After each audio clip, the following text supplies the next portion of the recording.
क्या हुआ जब अयोध्या राम मंदिर में अचानक से प्रकट हो गए साक्षात अश्वत्थामा, जिनका संबंध महाभारत से बताया जाता है, ऐसा कहा जाता है। अश्वत्थामा महाभारत का अकेला एक ऐसा किरदार है जो आज तक जीवित है। आज भी कई जगह पर अश्वत्थामा के जीवित देखे जाने के दावे किए जाते हैं, जिसे भगवान श्री कृष्ण ने श्राप दिया था कि वो कलयुग के अंत तक इधर उधर भटकता रहेगा। लेकिन अभी एक ऐसा चमत्कार देखा गया है जहां कई लोगों ने दावा किया है कि उन्होंने अश्वत्थामा को अयोध्या राम मंदिर में देखा है। लेकिन किस रूप में, वो सच्चाई जानकर आपके भी रोंगटे खड़े हो जाएंगे। सबसे पहले, अगर आप एक सच्चे राम भक्त हैं तो वीडियो को लाइक करके कमेंट बॉक्स में जय श्री राम जरूर लिखें। जैसे कि हम सभी लोग जानते हैं कि 22 जनवरी 2024 के दिन अयोध्या में राम मंदिर का उद्घाटन समारोह हुआ था। इस समारोह में देश की काफी सारी हस्तियां भी शामिल हुई थीं। इस दिन रामलल्ला की मूर्ति को गर्भगृह में बड़े ही धूमधाम और मंत्रों उच्चारण के साथ विराजमान किया गया। यह दिन लोगों को सदियों तक याद रहने वाला है। लेकिन इन दिनों एक बड़ी खबर सामने आई है जो किसी चमत्कार से कम नहीं है। इस चमत्कार को देखते हुए तो ऐसा ही लग रहा है कि प्रभु श्री राम साक्षात गर्भगृह में विराजमान हुए हैं। क्या हुआ है ऐसा चमत्कार, जानने के लिए हमारे साथ वीडियो में अंत तक जुड़े रहे। अयोध्या राम मंदिर में प्रभु श्री राम की मूर्ति को जिसने बनाया है, उन मूर्तिकार का नाम अरुण योगीराज है। पूरे 7 महीने की मेहनत के बाद प्रभु श्री राम की मूर्ति को अरुण योगीराज ने बनाया है। इसका मतलब अरुण योगीराज पूरे 7 महीने से प्रभु श्री राम की प्रतिमा के साथ ही थे। हालांकि प्राण प्रतिष्ठा के बाद अब अरुण योगीराज अपने हाथों से बनाई हुई प्रभु श्री राम की प्रतिमा को पहचान भी नहीं पा रहे हैं। योगीराज को लगता है कि प्रतिमा में जरूर कुछ चमत्कार हुआ है। जैसे ही गर्भगृह में प्रतिमा को स्थापित किया गया, वैसे ही प्रतिमा की आभा में बदलाव हुआ और अब प्रतिमा में कुछ अलग ही तेज दिख रहा है। प्रतिमा का तेज पहले से काफी अधिक बरच गया है। योगीराज ने कहा कि वह खुद भी इस चमत्कार से हैरान है। उनका मानना है कि यह चमत्कार रामलल्ला की कृपा से ही हुआ है। प्रभु श्री राम गर्भगृह में साक्षात विराजमान हो चुके हैं। तो आप भी दोस्तों नीचे कमेंट करें कि आप अयोध्या रामलल्ला के दर्शन करने कब जा रहे हैं।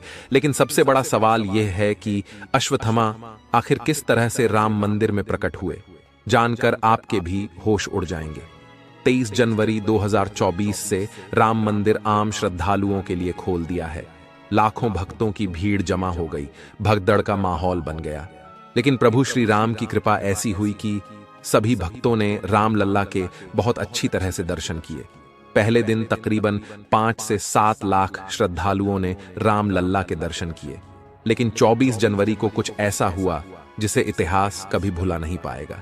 सौरभ नाम के दर्शनार्थी ने हमें बताया कि वह प्रातःकाल सुबह जल्दी से राम मंदिर पहुंच गए ताकि वह जल्दी से जल्दी रामलल्ला के दर्शन कर सके। लेकिन उस समय भी वहां पर काफी भीड़ मौजूद थी, तो हम भीड़ में लगातार आगे बढ़ते जा रहे थे।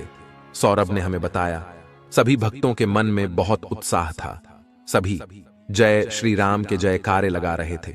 लेकिन तभी मेरी नजर एक ऐसे दिव्य साधु के ऊपर पड़ी जिनकी आभा बहुत चमत्कारिक थी, लेकिन उनकी उम्र बहुत ज्यादा लग रही थी। फिर भी उनके मन में जबरदस्त उत्साह था। वो श्री राम के दर्शन करना चाहते थे और जैसे तैसे लाठी के सहारे आगे बढ़ते जा रहे थे। मेरी नजर काफी समय से उनके ऊपर बनी हुई थी। उस दिन रामलल्ला के दर्शन करने के लिए हम सभी को तकरीबन 4 से 5 घंटे लग गए। हमारे साथ साथ उन दिव्य साधु महाराज ने भी रामलल्ला के बहुत अच्छी तरह से दर्शन किए। उनकी आंखों में बहुत आंसू थे। वह फूट फूट कर रो रहे थे और रामलल्ला से प्रार्थना कर रहे थे। जिसके बाद अच्छी तरह से दर्शन करके हम सभी राम मंदिर के बाहर आ गए। तो मेरी नजर अचानक से उन साधु महाराज पर पड़ी। अपनी लाठी टूट जाने की वजह से वह चढ़ाव पर गिर चुके थे। तब मैंने उन्हें संभाला, उन्हें सहारा दिया और उनसे पूछा कि आप इतनी बुजुर्ग अवस्था में भी आखिर इतना कैसे चल पाते हैं? आप कौन हैं और आपकी आयु कितनी है? लेकिन उन साधु महाराज ने जो मुझे जवाब दिया, उसे सुनकर मेरे रोंगटे खड़े हो गए, क्योंकि उनका कहना था मेरी उम्र 3000 साल से भी ज्यादा है और मैं एक श्रापित महाभारत का पात्र हूं। इतने में मेरे को दोस्तों ने मुझे आवाज लगाई तो मेरा ध्यान भटक गया और वह साधु महाराज कहीं अंतर ध्यान होगा। मैंने आसपास उन्हें बहुत ढूंढा लेकिन वह मुझे कहीं दिखाई नहीं दिए। ये मेरी जिंदगी का सबसे बड़ा चमत्कार था। लेकिन सवाल एक ही था, आखिर वह दिव्या साधु कौन थे? तब रिसर्च करने पर सौरभ को पता चला कि महाभारत में एक ही ऐसा पत्र था जो श्रापित था, जिसे अमृतत्व का वरदान प्राप्त था, और यह श्राप उसे साक्षात भगवान श्री कृष्ण ने दिया था और उसका नाम था अश्वत्थामा। ऐसा कहते हैं अश्वत्थामा कलयुग के अंत तक जीवित रहेंगे। तो क्या उस समय साक्षात अश्वत्थामा राम मंदिर में राम लल्ला के दर्शन करने के लिए आए थे? इस सवाल ने सभी को आश्चर्य में डाल दिया। लेकिन क्या आप जानते हैं भगवान श्री कृष्णा में अश्वत्थामा को श्राप क्यों दिया था? महाभारत के युद्ध की समाप्ति के बाद अश्वत्थामा ने पांडवों के पुत्रों का छल से वध किया था। पुत्र शोक में जब पांडवों ने श्री कृष्ण के साथ अश्वत्थामा का पीछा किया तो वे भाग गए। फिर भी जब अर्जुन ने उनका पीछा न छोड़ा तब अश्वत्थामा ने अर्जुन पर ब्रह्मास्त्र चल दिया। उससे बचने के लिए अर्जुन ने भी ब्रह्मास्त्र का प्रयोग किया। तब महर्षि वेदव्यास के कहने पर अर्जुन ने अपना ब्रह्मास्त्र वापस लौटा लिया, लेकिन अश्वत्थामा को ब्रह्मास्त्र लौटाने का ज्ञान नहीं था। तब उन्होंने अपने अस्त्र की दिशा बदलकर अभिमन्यु की पत्नी उत्तरा के गर्भ की ओर कर दी।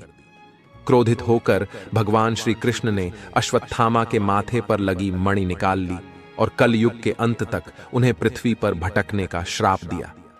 तब से अब तक अश्वत्थामा निरंतर पृथ्वी पर भटक रहे हैं। अर्थात हो सकता है साक्षात अश्वत्थामा बुजुर्ग के रूप में रामलला के दर्शन करने, अपने किए गए पापों की क्षमा याचना करने उनके द्वारा पर आए हो। रोजाना एक के बाद एक चमत्कार अयोध्या राम मंदिर में देखे जा रहे हैं।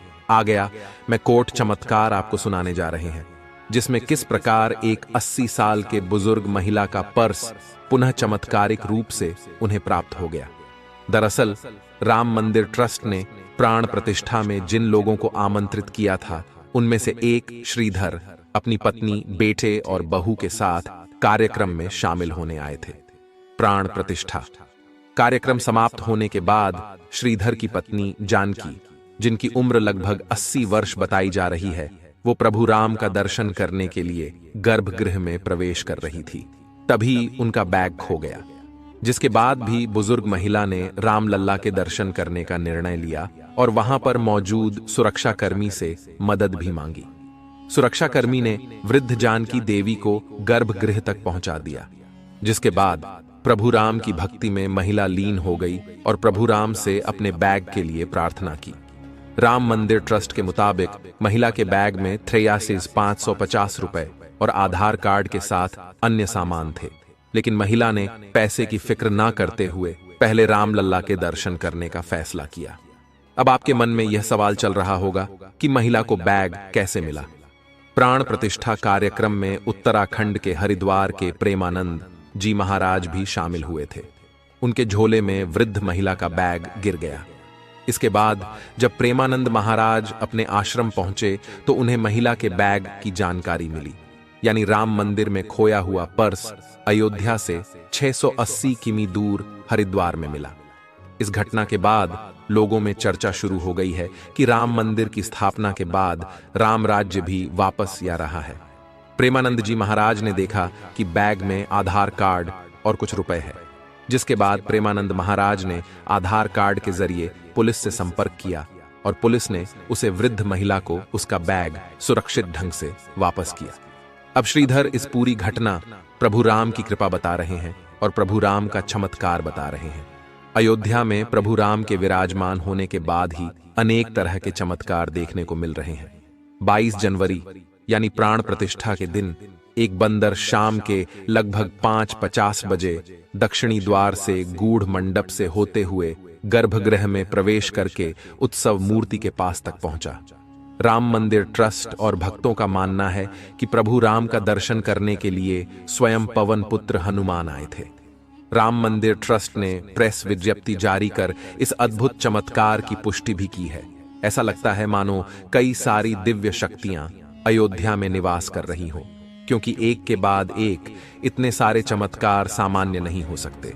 आज हमारा सौभाग्य है कि हम राम मंदिर को बनता हुआ अपनी आंखों से देख पाए हैं, प्राण प्रतिष्ठा का समारोह अपनी आंखों से देख पाए हैं। लेकिन इस राम मंदिर के बनने के पीछे कई कट्टर हिंदुओं, साधु संतों का बलिदान छुपा हुआ है, जिन्हें हम कभी भुला नहीं सकते। आप भी नीचे कमेंट बॉक्स में उन्हें श्रद्धांजलि जरूर दीजिएगा। वीडियो पसंद आई हो